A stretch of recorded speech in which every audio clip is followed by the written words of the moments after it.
Jóvenes, buenos días. Espero que tengan un excelente día y el día de hoy vamos a continuar con un nuevo tema que se encuentra en la página 172 de nuestro libro. El título principal que nos da ahí es el neoclasicismo en Hispanoamérica, específicamente las guerras de independencia. ¿Sí? ¿Cuál va a ser nuestro objetivo? Conocer qué cambios produjeron las guerras de independencia en nuestra literatura, en la forma de escribir. Si usted observa la imagen que tenemos ahí en pantalla, usted se va a dar cuenta que es una imagen sobre guerra, ¿sí? Donde vemos muchos heridos, vemos muertos, el uso de cañones de guerra, soldados luchando por un ideal. Antes de eso, en nuestro texto nos pregunta, ¿qué sabes sobre el proceso de independencia en América? Es una de las primeras preguntas que nos hace. Y el segundo, ¿cómo crees que influenció este proceso en la escritura americana? Recuerde que nosotros, antes de ser un país como somos hoy, una república, éramos dominados por la corona española. Entonces recuerde que América Latina entra en un proceso de independencia. Recuerde que cuando pasa algo en el mundo siempre influencia a los escritores que viven en esa época, en ese contexto, para escribir sus obras. Entonces es así que las guerras de independencia en América, en Hispanoamérica, cómo influenciaron a nuestros escritores a nivel mundial y en nuestro país. Entonces vamos a dar inicio a la clase. ¿Ya? Como usted ve, dice, ¿qué eran las guerras de independencia? Fueron enfrentamientos violentos entre los grupos independentistas y el poder virreinal. ¿Qué quiere decir eso? Enfrentamientos violentos. Usted ve la imagen que acompaña a esta diapositiva, esta información, los enfrentamientos violentos, ¿sí? El uso de la violencia, muertes, heridos, de pronto un escenario muy sanguinario, ¿sí? Recuerde que la guerra lamentablemente trae mucho dolor a las familias, al mundo entero. Entonces, mire, fueron enfrentamientos muy violentos. ¿Cuáles eran los grupos independentistas? Los grupos independentistas eran personas que deseaban la libertad de su país. El poder virreinal, recuerde que los virreyes ayudaban al rey, por decirlo así, al rey de España, para controlar en cada país que todo maneje y funcione como lo quería el rey. Entonces, mire, en nuestro caso, acuérdese, incluso tenemos un recuerdo en el cuartel de la Real Audiencia de Lima, de Quito, donde está el Palacio de Gobierno, tenemos ahí una escena representada en los héroes del 2 de agosto de 1810. Incluso en nuestra Plaza Grande tenemos una estatua, una escultura en honor al primer grito de independencia que se dio en 1809. Mire, este tipo de enfrentamientos, este tipo de guerras tuvo lugar en Hispanoamérica a comienzos del siglo XIX y marcaron un punto crucial en la historia de América Latina. Porque recuerde que la mayoría de América Latina, y entendamos por América Latina a los países que hablamos español, ¿sí? Por eso nos dicen a nosotros latinos, por nuestra forma de ser, por nuestro idioma. ¿Sí? Porque recuerde que América del Sur todos hablamos y compartimos el español, a excepción de Brasil, que habla el portugués, ¿sí? Pero la mayoría hablamos español, cada uno con nuestro acento. Entonces, éramos gobernados por la corona española. Entonces, mire, todas las personas de ese entonces que vivían en ese tiempo deseaban liberarse de nuestro país, todo lo que había pasado. Entonces, mire, cuando se da este inicio de guerra, se da la invasión napoleónica. Como usted ve en la pantalla, Napoleón Bonaparte. En 1808, España atravesaba un conflicto político muy fuerte con Francia. ¿Sí? Es decir, eran rivales, eran enemigos. Es así que el emperador francés, que lo vemos aquí, pretendía derrocar a Fernando VII, el actual rey de España en ese entonces, y dejar a su hermano José Bonaparte en el poder.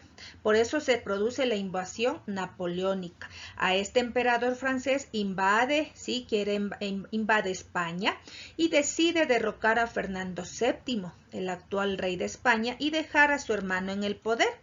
Entonces, mire, esta guerra dejó a España una crisis económica, lo que lo hundió en la bancarrota. Recuerde que cuando hay guerras, el país o los países invierten recursos económicos, materiales y humanos, ¿sí? Las vidas de los soldados. Entonces, mire, España tuvo mucha inversión, por decirlo así, y gastó mucho dinero, demasiado dinero. Entonces, mire, logramos a nosotros aquí ponerle ya con Napoleón a su hermano José Bonaparte. ¿Ya? Seguimos. Mire, otros datos que nos brinda el texto en la página 172, aquí está ya los virreyes obedecían las órdenes de la corona española, es decir, ellos acataban y hacían cumplir en cada país que estaban, ¿sí?, lo que decían los reyes de España. En nuestro caso, recordará que éramos gobernados por España ante la conquista española que se dio en nuestro territorio, que era un territorio donde vivían prácticamente 100% indígenas. Nuestros indígenas eran los dueños de este territorio. Y usted observará ahí cómo ellos fueron maltratados, la creación de varios impuestos a los estancos, las alcabalas, las mitas, los obrajes. Entonces, mire, la discriminación que sufrían nuestra gente, el no permitirles ingresar a la educación, el no permitirles muchas cosas, porque recuerde que España, nosotros para ellos, éramos prácticamente bárbaros. Sí, nuestro país, nuestros habitantes de ese entonces eran gente bárbara.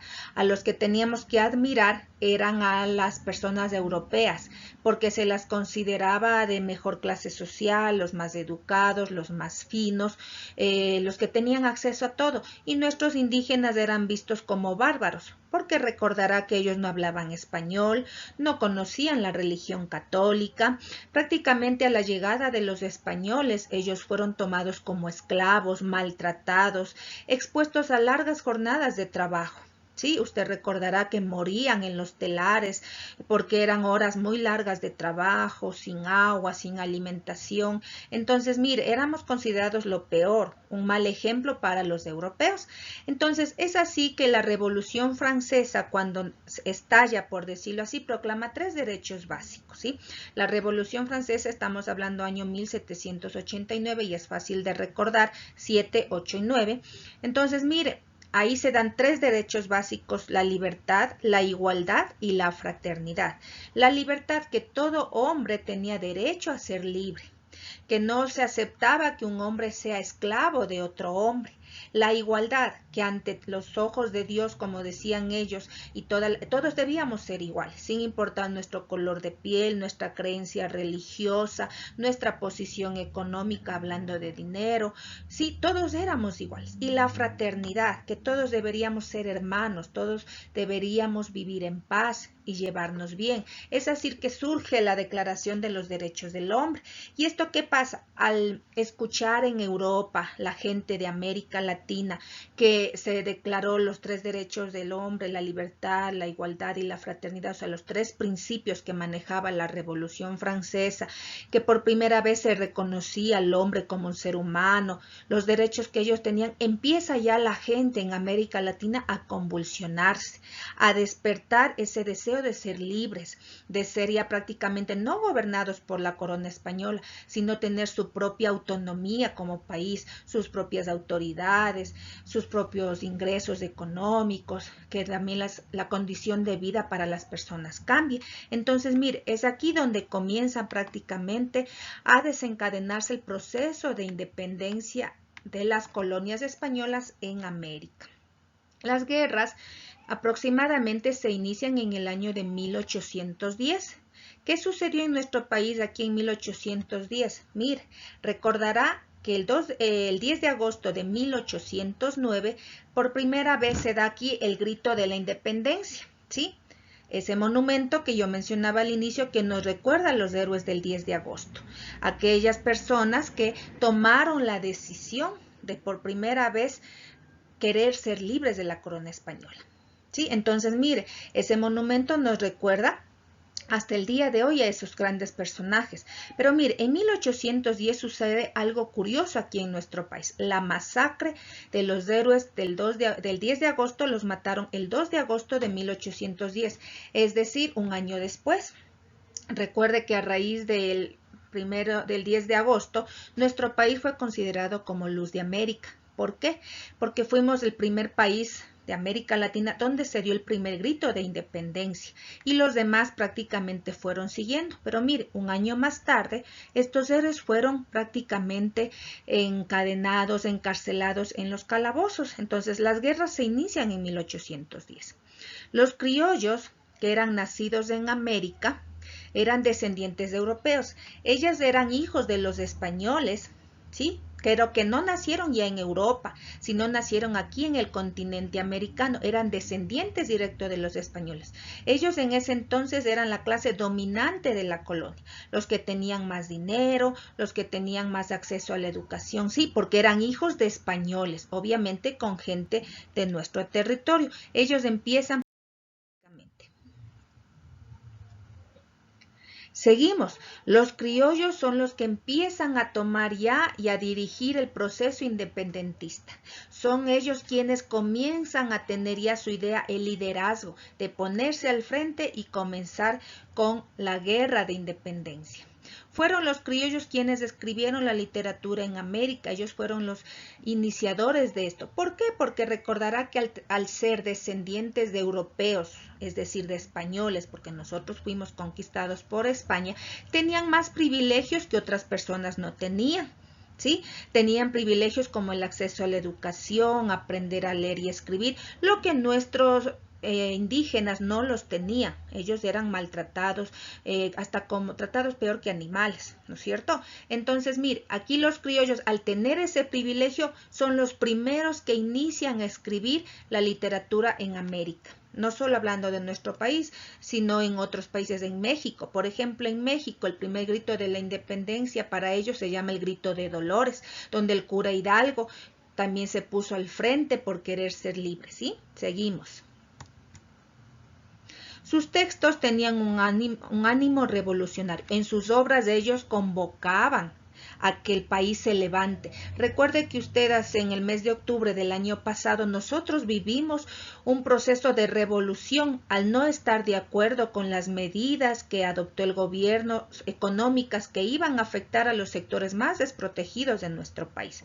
Entonces, mire, se dio un levantamiento indígena al cual los mestizos, que somos nosotros, también apoyamos y se dio un proceso revolucionario. Entonces, imagínense cómo sería en esa época, donde de pronto no teníamos la tecnología como tenemos hoy y tantas cosas, pero mire, más o menos para que tenga una idea, cuando el pueblo decide levantarse para ser libre, en este caso en la época de 1810 del yugo español. Entonces, mire, recuerde que la literatura es una forma de escritura, una forma de expresión, ¿sí?